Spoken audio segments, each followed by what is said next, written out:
Tá. Ó, se faltar a cadeira aí, acho que tem aí, né? Se faltar, tem mais lá dentro, tá bom?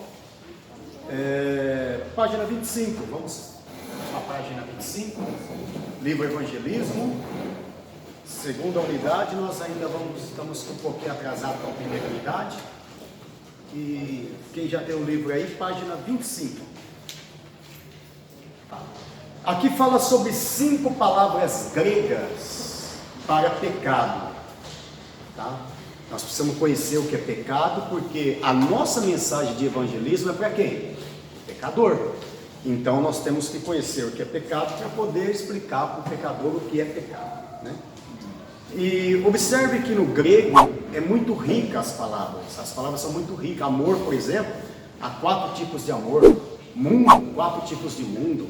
E aqui, pecado, vai falar sobre 5 tipos de pecado no grego. Qual o primeiro dele que mostra aí, ó? No finalzinho da página 25. Finalzinho aí da página 25, onde diz aí, o Novo Testamento emprega 5 palavras gregas, acharam? Principais, tem mais, tá? Para pecado, a quais juntas retratam aspectos variados, passivos e ativos. A mais comum dessas palavras, qual que é? Amártia, né? Amártia. O que é amártia? Isso aqui está em grego, tá? E essa palavra aqui é uma palavra que você emprega para pecado, ok? Que descreve, o que seria amártia? Seria o pecado, tá? Ele vai descrever aí o pecado como o não atingimento do alvo, ou fracasso de alcançar o objetivo. Então, errar o alvo, no grego, seria amártia. Quando a Bíblia fala assim, ó, aquele que é nascido de Deus não peca, né? Está escrito lá em João, né? Quem é nascido de Deus não peca. Ali o peca, o verbo empregado ali é amártia. Ou seja, aquele que é nascido de Deus não erra o alvo. É isso que está dizendo. É esse que é o termo empregado ali em João, tá? Amártia, ok? Quem é nascido de Deus não erra o alvo, não peca, não erra o alvo. Porque a gente não peca? Peca. Então, mas quem é nascido de Deus não peca. Ou seja, quem é nascido de Deus não erra o alvo. Ou seja, o pecado na vida dele já não é mais uma prática. Que a Bíblia, quando a Bíblia vai dizer assim, ó, quem é nascido de Deus não peca. Quem é que peca ainda? Levanta a mão. Quem pecou hoje aí? Alguém pecou? Você pecou hoje? A gente peca. Mas como? Aquele que é nascido de Deus não peca. Ou seja, o termo amártia não é o alvo. Ele não vive na prática do pecado. Ele não vive, o pecado para ele é um acidente. Ele já não é mais uma prática diária. Quando acontece aquilo foi um acidente, como você tropeçar. Você não queria tropeçar, você tropeçou sem querer. Então o pecado na vida do crente não pode ser mais uma prática, tem que ser um acidente. Entendeu? Aquilo aconteceu, você não queria fazer, lutou contra aquilo, mas acabou acontecendo. Isso é não viver, é isso que a Bíblia quer dizer, que quem é nascido de Deus não peca, tá? O segundo termo aí qual que é? Adíquia, né? Ok? É isso mesmo?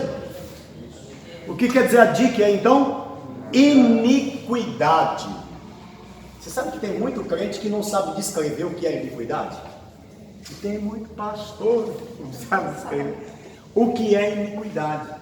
Tá? Muita gente pergunta, fala, ó, o que é iniquidade? É pecado, mas tá. Descreve para mim iniquidade. O que é iniquidade? Então, iniquidade, irmãos, pra gente, vamos resumir aqui de uma forma bem sintetizada, é caráter daquele que é iníquo, né? Isso a gente já sabe, iniquidade é o caráter de uma pessoa que é iníquo, tá? Mas o que é então ser iníquo?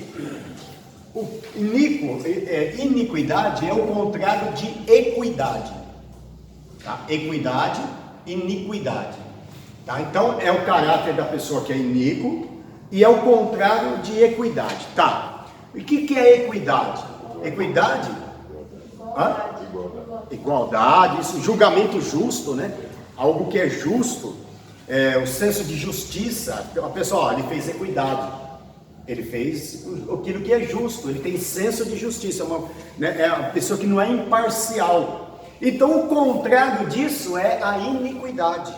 Iniquidade então seria praticar injustiça, praticar aquilo que é errado, praticar parcialidade, não ter senso de justiça é iniquidade. É outro tipo de pecado que em grego seria adikia, certo? Qual é o terceiro tipo de pecado descrito aí? Pornéia, ok? Pornéia. O que é pornéia que está descrevendo aí? Pornéia é o mal de um tipo vicioso, degenerado. Tem aí que vem o termo até pornografia, tá? A pessoa viciada, ele é viciado naquilo. Vem aí pornéia, esse termo aí, né, pornéia. É um tipo vicioso degenerado, pessoa degenerada, certo? Ambos os termos parecem que falam da deformação do caráter também, ok? Bom, vamos aí, a quarta palavra, qual seria? Parabases, tá? Parabases, o que seria parabases? Que é o mesmo termo, tá? Aqui ó, parabases, que é o mesmo termo paráptoma, que quer dizer transgressão, ou seja, a pessoa que transgride, que vai além do limite que pode ir, isso é transgredir, tá? Então a pessoa que comete a transgressão, vai além do limite conhecido. E o quinto, anomia. Anomia, o que seria anomia? Anomia nada mais seria que a falta de lei, a pessoa que não respeita a lei, o desrespeito, a violação de uma lei conhecida. Tem a pessoa sinal de trânsito, cometeu uma anomia, não podia roubar, roubou, cometeu uma anomia. Esse é um termo médico. Termo médico? Aí. É uma lesão do centro da fala, chamada anomia. É incapacidade da pessoa, por exemplo, reconhecer um objeto. Você mostra uma caneta, ela diz pente. Você mostra o relógio, ela diz caneta. Para que serve? Ela mostra como serve. Isso chama-se anomia. Exatamente, a pessoa... Uma lesão tem uns que tem anomia por aí, viu? Porque, por exemplo, sabe que não pode andar sem carta. Não anda sem carta. Entendeu? Não pode andar sem carta, mas ele anda sem carta. Meu irmão contou até um testemunho, né? Um testemunho, né? Falou, irmão, eu quero que vocês olhem por mim, que o diabo está furioso comigo. Porque a polícia prendeu minha moto. Só porque eu não tinha carta e estava com o documento atrasado. Só por causa disso, que não tinha carta e estava com o documento atrasado. É uma anomia, né? Então, cada caso subentende a um critério objetivo. Então, todas essas palavras aqui estão se referindo ao quê? Pecado. Pecado. Errado algo também, né? Ok? Está aí no livro, depois você tem aí para... Vamos lá. Pega desce mais um pouquinho na página 26, onde está escrito assim, a ausência do conhecimento. Achou aí? Quase no meio da folha. Acharam? A ausência do conhecimento e comunhão com Deus trouxeram ao ser humano consequências funestas. A ausência do quê? Do conhecimento e comunhão com Deus. Trouxe várias consequências. O engano tomará conta do coração e a angústia o dominará. O egoísmo, o orgulho. Vamos lá, o que mais aí? Incredulidade. O que mais? Sensualidade. Perversão, falta de religiosidade, dentre tantas outras manifestações do pecado, causaram sofrimento e dor. Tudo que o ser humano está passando hoje é causa do pecado, irmãos. Nasceu uma pessoa com uma deficiência física, mental, pecado. O pecado que caiu sobre a humanidade, né? Está sobre a humanidade. Você acha que esse coronavírus não tem a mão de Deus aí, o dedo de Deus no meio? Tem ou não tem? Você notou como os crentes só viviam dentro da igreja, o negócio era igreja, era culto, era congresso, não sei o quê. Deus falou, vou tirar um pouquinho vocês dentro da igreja para ver se vocês vêm mais pertinho de mim. Vocês estão tão perto da igreja e longe de mim. Eu penso assim, acho que uma das maneiras que Deus fez para ensinar a gente, né? A gente estava muito Igreja, púlpito, não sei o que, congresso, não sei o que, e viravam o Lions Club, né? A igreja estava virando o Lions Club, né, pastor? Tirar alguns aí. Rotary Club, para mostrar, para peneirar, dar uma peneiradinha também, né? Para peneirar, vamos ver quem está firme em mim ou quem está firme, né? Então, para ensinar alguma coisa está querendo nos ensinar essa pandemia. Não há nele esperança, assim como não há ninguém que vai resolver o problema, a não ser o próprio Criador, o Senhor Deus. O cristão precisa ter consciência da seriedade do pecado e do estrago produzido por ele, a fim de que entenda a real necessidade de apresentar o plano da salvação ao homem caído. Como que a gente pode apresentar o plano da salvação ao homem caído, irmãos? Se esse povo hoje se tornou um povo orgulhoso, se tornou ou não tornou? Como diz aí o texto, orgulhoso, egoísta, incrédulo, perverso, falso. Aí é onde a gente sente aquela dificuldade na hora de evangelizar. Que eu falei na outra aula, eu vou apresentar uma das técnicas hoje de evangelização. Lembra que eu fiquei vamos apresentar uma pelo menos hoje? As outras a gente deixa para outra aula. Por exemplo, você vai chegar para alguém e vai evangelizar ele, certo? Como você vai fazer para falar do pecador, um pecador de Jesus? Que ele precisa de um Salvador e apresentar o Evangelho para ele. Bom, você chega para ele e vai perguntar para ele assim, olha, eu queria falar de, não, eu já sirvo a Deus, olha, eu não faço mal para ninguém, eu ajudo os pobres, eu sou uma pessoa boa, cuido da minha família, você só falta falar assim, aí eu tenho que aceitar Jesus. Eu ajudo os outros, não faço mal de ninguém, não falo mal de ninguém, ajudo, hoje mesmo ajudei um monte de pessoas, a minha família, eu cuido da minha família, eu faço minhas orações. Você vai falar mal o que para ele? O que você fala depois dessa? Não, eu sirvo a Deus, eu adoro a Deus, eu faço minhas orações, eu todo dia oro, eu ajudo os pobres, eu cuido da minha família, não faço mal para os outros, não falo mal de ninguém. Você fala o que agora, pai? Pode fazer o ID, né?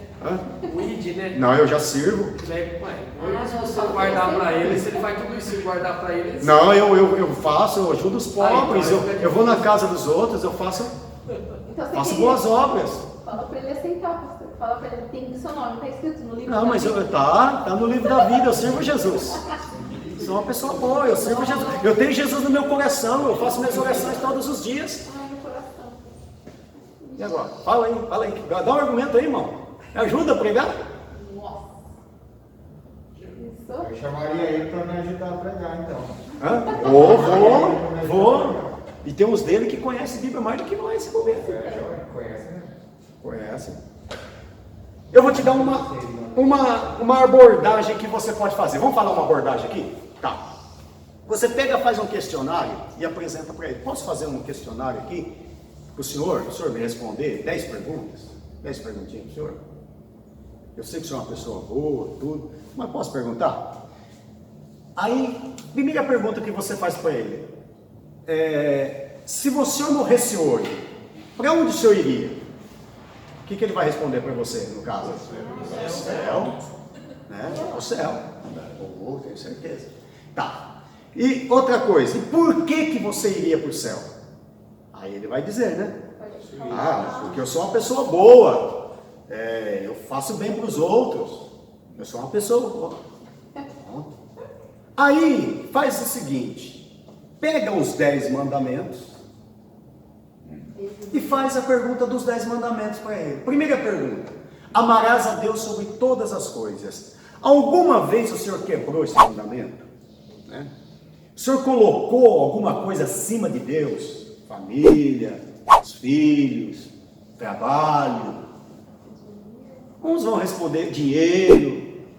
Uns vão responder que sim, outros vão responder que não. Por exemplo, o senhor deixou de ir para a igreja adorar a Deus, que o senhor ficou trabalhando até mais tarde, ou fazendo isso, foi para uma festa. Segunda pergunta, o segundo mandamento, né? Não farás para ti imagem de escultura.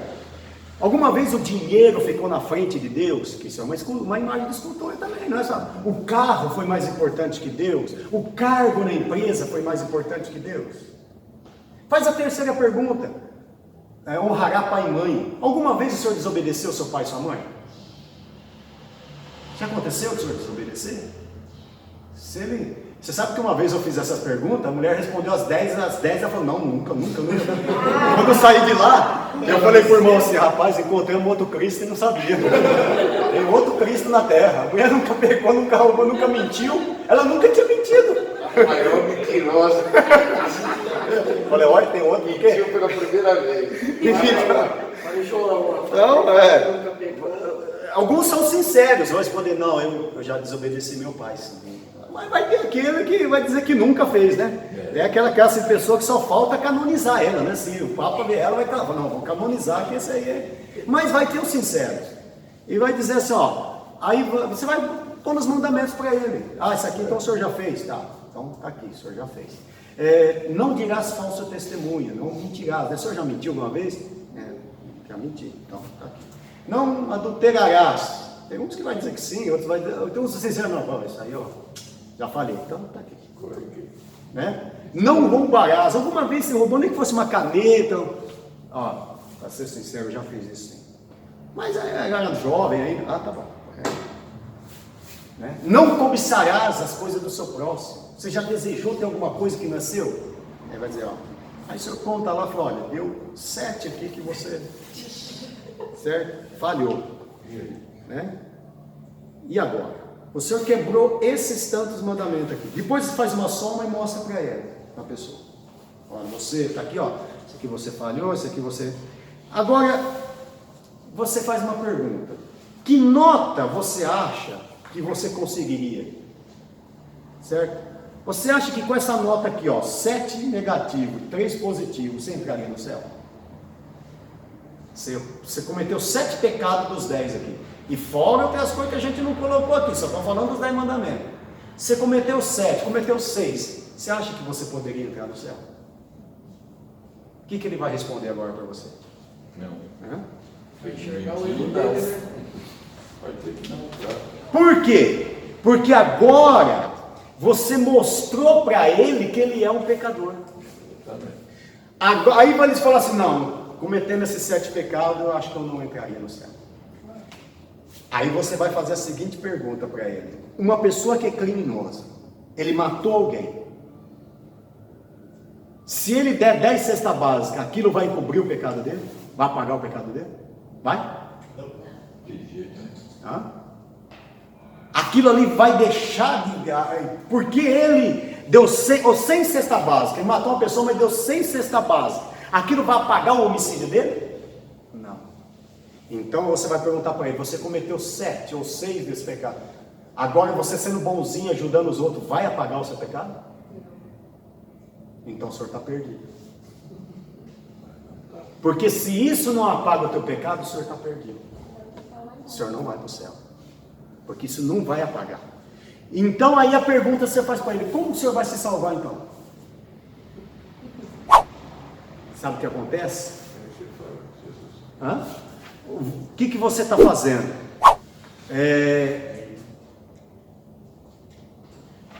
Aí você pergunta para ele, você acha que Deus vai perdoar o seu pecado porque você faz obras boas? Não vai. É como dar a cesta básica, as suas 10 cesta básica, não vai. Tá?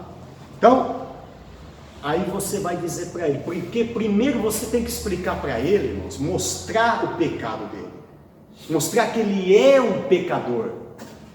E que ele precisa ser salvo. E quando ele está se afogando e percebe que está afogando no mar, você fala, eu tenho um Salvador para você. Eu tenho alguém que pode mudar a tua história.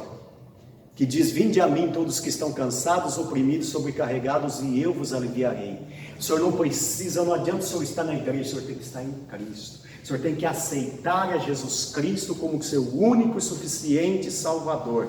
E assim, irmãos, você vai aumentando a pecaminosidade dele, a pessoa vai reconhecendo que é um pecador, e ele vai começar a perceber que ele não tem direito do céu, que ele não tem direito de nada.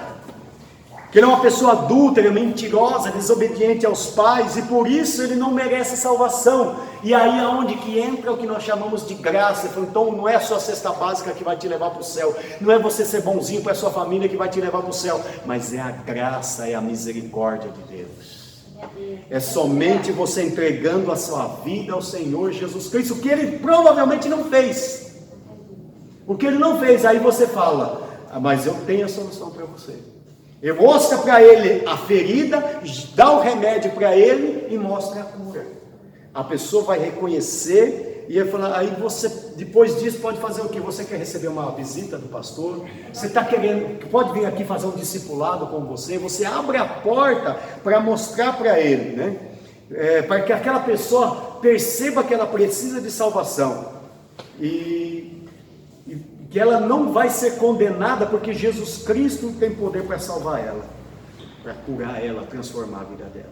Que ela é um miserável pecador, que não é tudo aquilo que ele pensa ser, mas que a graça de Deus nos alcançou, e somos salvos pela graça, pela misericórdia. Glória a Deus. Pela graça sois salvos, isso não vem de vós, é dom de Deus.